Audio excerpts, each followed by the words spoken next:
पक्षाने माझी उमेदवारी जाहीर केलेली आहे।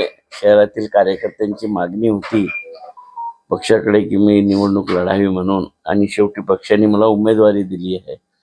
आता पक्षाने उमेदवारी दिली आहे, मी ताकदीने लढणार आहे आणि जिंकून येणार आहे।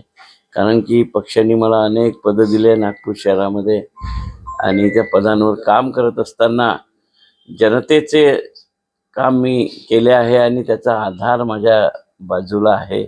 आणि म्हणून मला असं वाटतं की या निवडणुकीमध्ये जनता माझ्यासोबत राहील। शेवटी ही लोकसभेची निवडणूक आहे, ही विचारधारेची निवडणूक आहे, दोन्ही पक्षाच्या विचारधारेची निवडणूक आहे। एकीकडे भाजप आहे, एकीकडे काँग्रेस आहे, काँग्रेसचे सहयोगी आहे, आणि शेवटी या देशात लोकशाही राहावी यासाठी हा सर्व संघर्ष चालू आहे। आपण पाहता की मागच्या काळामध्ये लोकशाही संपुष्टात आल्यासारखी वाटत होती। कोणावर गुन्हे दाखल करणं, जेलमध्ये टाकणं, कोणाच्या सरकार पाडणं, महानगरपालिकेत ॲडमिनिस्ट्रेटर बसवणं, असे अनेक कामं होत आहे आणि त्याच्यामुळे देशातील जनता त्रस्त आहे।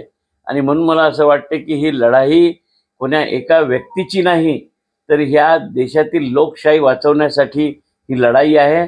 आणि त्याच्यामध्ये या देशातील जनता, नागपुरातील जनता लोकशाही वाचवणाऱ्या पक्षाकडनं राहील। विकास पुरुष म्हणजे एकदा जनतेने निवडून दिल्यावर त्या पदावर जाऊन काम करण्याची संधी मिळाली तेव्हाच कोण विकास पुरुष आहे हे कळू शकतं। आता जनतेने त्यांना 10 वर्ष निवडून दिलं होतं। जनतेने मला सुद्धा या शहराचा महापौर बनवला होता, आणि त्या काळात शहराचा विकास करण्यासाठी विलासरावजी देशमुख यांच्या माध्यमातून, तेव्हाचे खासदार विलास मुत्तेमवार यांच्या माध्यमातून शहरात या योजना आल्या होत्या। मिहान असेल, मेट्रो असेल, त्याचा पायाभरणं तेव्हाच झाला होता। या IRDPच्या योजनेअंतर्गत शहराचं सौंदर्यीकरण।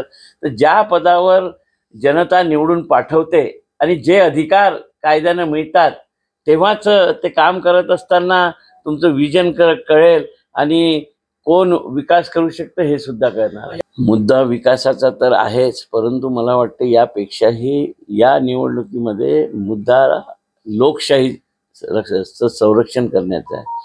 जी या देशातली लोकशाही संपुष्टात येत आहे त्याच्यावर या देशात मतदान होणार आहे। आणि मला वाटतं की लोकशाहीमध्ये ज्या संविधानाने जो अधिकार दिला, आता संविधान बदलण्याचीच भाषा होत आहे, तर संविधान वाचवण्यासाठी या देशातली यावेळेस जनता मतदान करणार आहे। राहायला ज्या भागातून आपण मतदारसंघातून निवडून येऊ त्या भागातील विकासाचा, तर मग जे निवडून आल्यानंतर अधिकार प्राप्त होतात त्या सोयीनुसारच शहराच्या विकासाच्या योजना बनत असतात। आणि कोणताही प्रतिनिधी निवडून आल्यावर त्याला वाटतंच की माझ्या शहर सुंदर व्हावं आणि शहरात विकास व्हावा, तर हा कोणताही पक्षाचा प्रतिनिधी असो। या पहिले काँग्रेसचे खासदार होते, या आधी काँग्रेसचे मुख्यमंत्री होते, त्यांनी राज्याचा शहराचा विकास केलेलाच आहे।